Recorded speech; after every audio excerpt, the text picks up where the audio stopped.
Hey everybody, Scott Steen with winnersandwhiners.com coming to you from the Dave Johnson studio, deep in the bowels of the Winners and Whiners Sports and Entertainment Complex, to bring you today's Deep 3. Hey, don't forget to like and subscribe, especially subscribe. If we get those subscriptions up soon, we'll have enough budgets to get special effects, and we can do the really good Deep 3. So keep that in mind as you hover above the subscribe button there, thinking about giving it a push. As always, don't forget to check out the websites, Winners and Whiners, Stat Salt. You can get great daily content on every contest going on in America every single day. Basketball, hockey, all kinds of good stuff like that.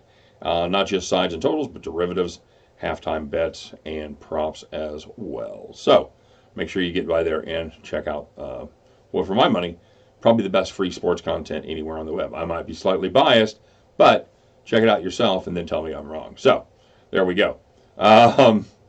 What else? Oh, don't forget to leave me your comments. Let me know what you're playing, why you're playing it. If you're tailing us, if you're fading us, if you got some other great picks.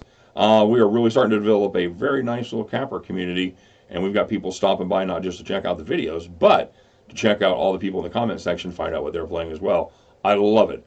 The more great cappers we can get on here, the more great picks that we can put out to the people, the happier I'm going to be. I don't have a ton of ego. This is kind of weird in this business. I just don't. So more the merrier. The more winners we get, the more great cappers. That's fantastic. I know some other guys that do videos and yell at you in the comments section about how this is their show and blah, blah, blah.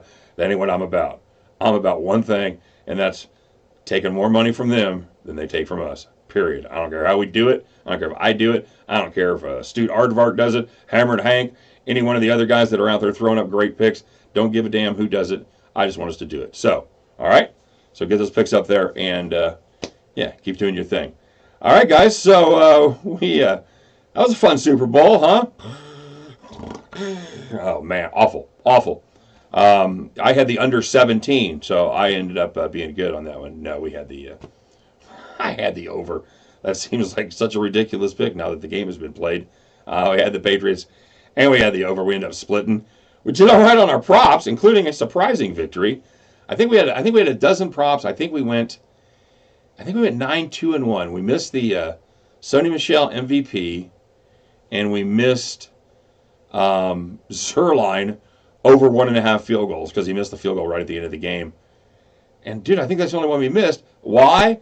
Because they had a recount on the national anthem. The official time, at least from Bet Online, which was one of the main sites doing the bet, they ended up having the anthem time at 149.5, so the under actually cashed. And then Bet Online, it was so close, there was confusion. They paid the overs as well. So, if you happen to have your prop bet there on Bet Online, if you're, obviously not in the United States, but you're out of the United States where you're able to bet in that jurisdiction, then congratulations. You won. I don't know what you picked. Hopefully you picked the under because that paid 2-1. So good hit. And yeah, we just barely missed out on Sony Michel being the MVP. Obviously it had to be Edelman. I think if there was a second place, I think Sony Michel was there. He had over 90 yards rushing. He had 1 touchdown. And yeah, so we'll see. Yeah. I'll tell you, and I said it on my live video if you didn't check it out, but they're certainly not going to help the people in Kansas City or New Orleans get any less salty about thinking their team should have probably been in the big game, especially in New Orleans. Good God. Drew Brees puts up more than 3 points on his way to the stadium. So that was the Rams. You know what? I liked you. I liked you as a team, but that was an awful showing. An awful showing. So, all right, guys. So let's move on. By the way, we got epic shout-outs at the end. We won't have... Funny story, we won't have any shout-outs about the National Anthem bet because we already went through and deleted all those before I read the story that it had actually won. Because I timed it myself and it was 2 minutes. So, but apparently, it's very distinct because it's when the last note ends for the first time.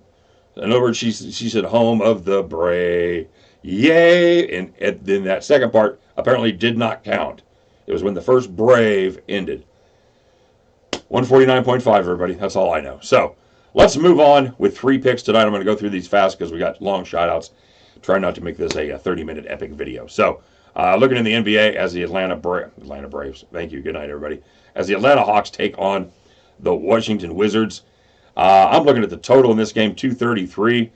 Note that the Wizards over at home is 16-9, and they average 117 points there with the home cooking. Atlanta, on the other hand, last in the NBA in scoring defense, giving up 118 points per game. The over is 8-3 in Atlanta's last 11, and it's cash in 4 of their last 5.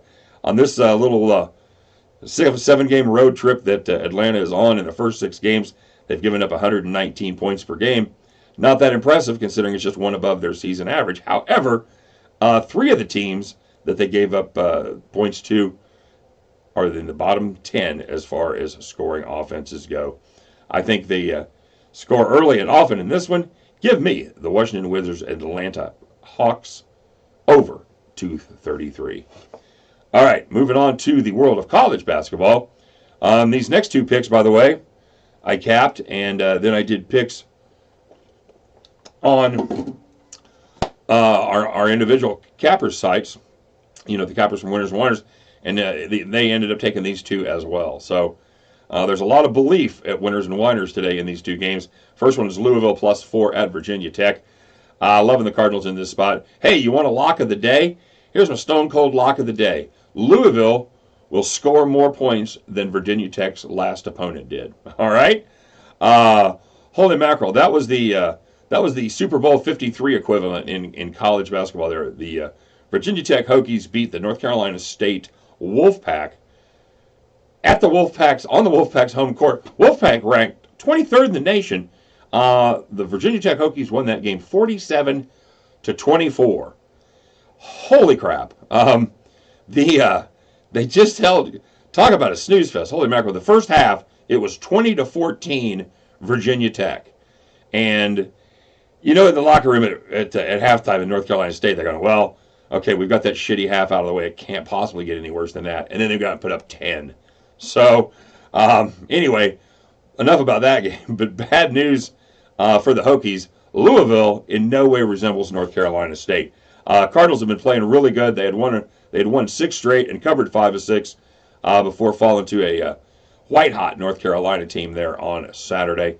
Virginia Tech, in addition to not playing great basketball, having just put up 47 last time, they're kind of banged up. They're going to be missing their number 2 scorer and their number 4 scorer left the last game. He's questionable. He's probably going to be back, but he's probably not going to be 100%. You know what? I think it's a bad spot for Virginia Tech. Give me Louisville and the 4 points on the road against the Hokies. And lastly, looking in the Big 12 as the Iowa State Cyclones travel down to Norman to take on the Oklahoma Sooners. Iowa State giving up just 2 points on the road. I think that's too few. The Cyclones been playing very good basketball lately, winning and covering 5 of their last 6. Oklahoma, they have not been good lately, winning just 2 of their last 6 and covering 3 of their last 7. They're also kind of overvalued at home, going just 1-3 against the number down there in the red dirt. I think the Iowa State Cyclones are figuring it out. I think they're rounding into mid-season form, ready to make their run at the end of the Big 12. They're them and K-State looks like the only teams that have a shot at Kansas this year. Texas Tech kind of fading by the wayside.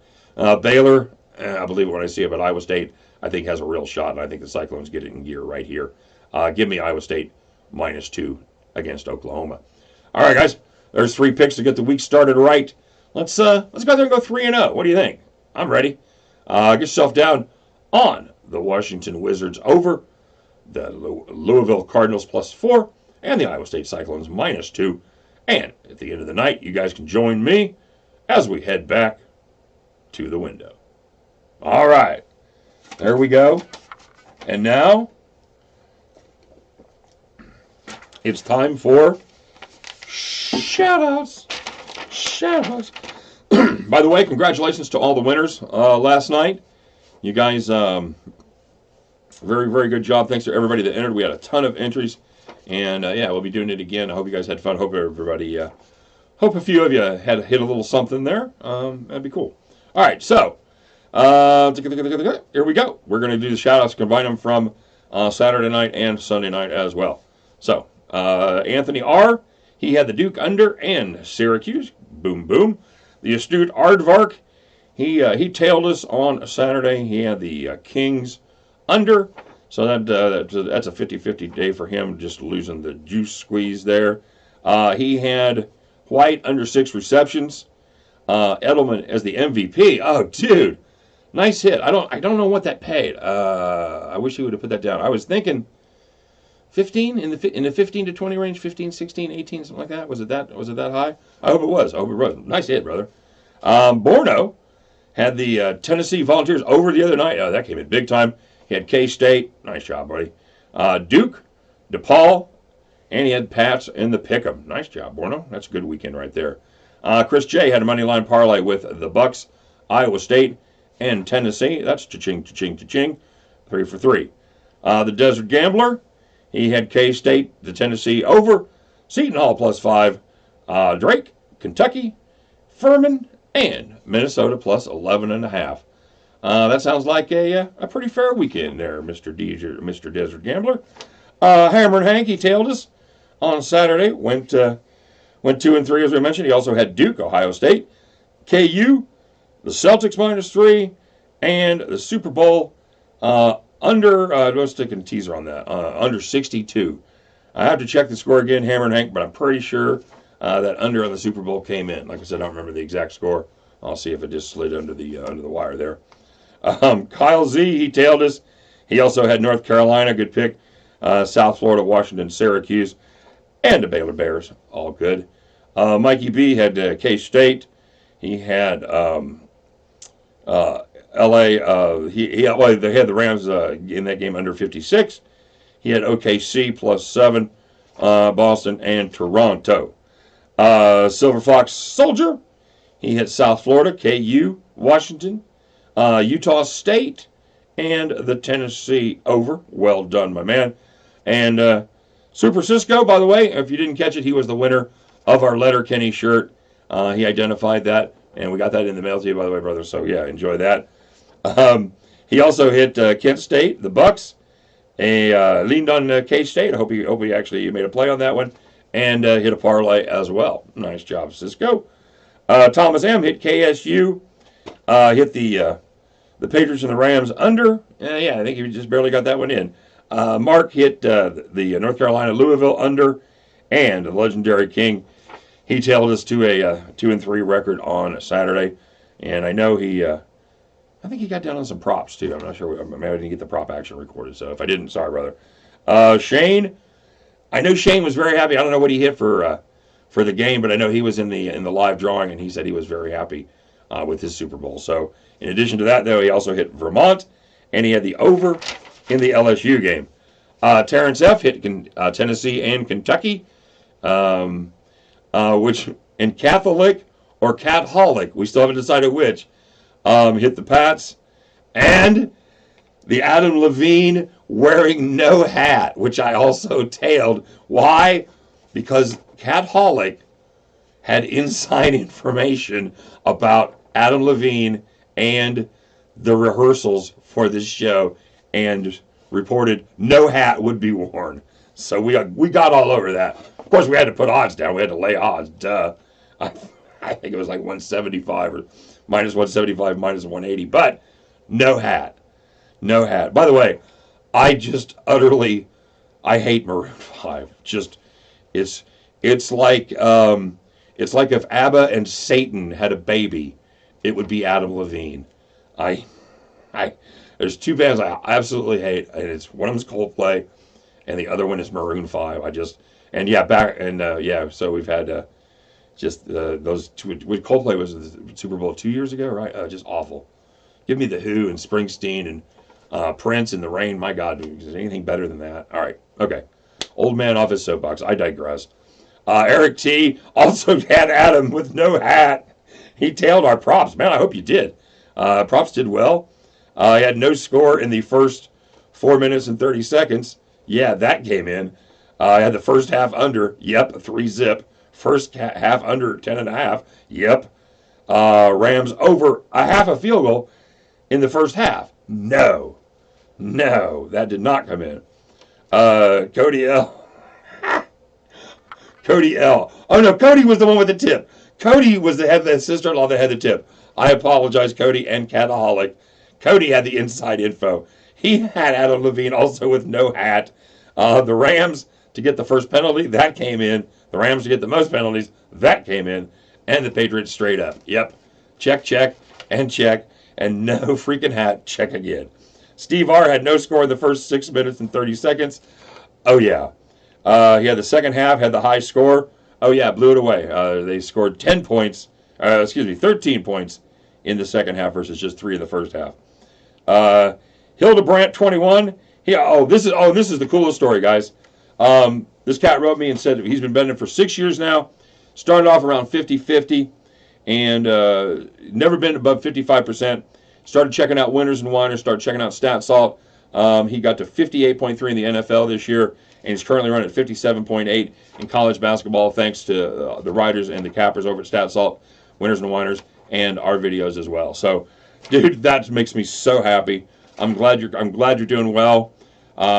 Excellent work, and thank you very much for taking the time to write us and let us know that we've helped you, because that really, you guys know me, that if you've been with us a while, you know that really touches me, and that really makes me happy. So, excellent job. All right, kids, that's it. Hope everybody had a fun NFL year. We'll, we're going to do it again here in a few months, but until then, we got lots of basketball. So, everybody settle in, get your picture-in-picture working, because there's a lot of shit going to be going on starting about now. So, good luck, everybody. We'll see you tomorrow. Let's go 3-0 tonight and see what happens, all right? Take care. See you again.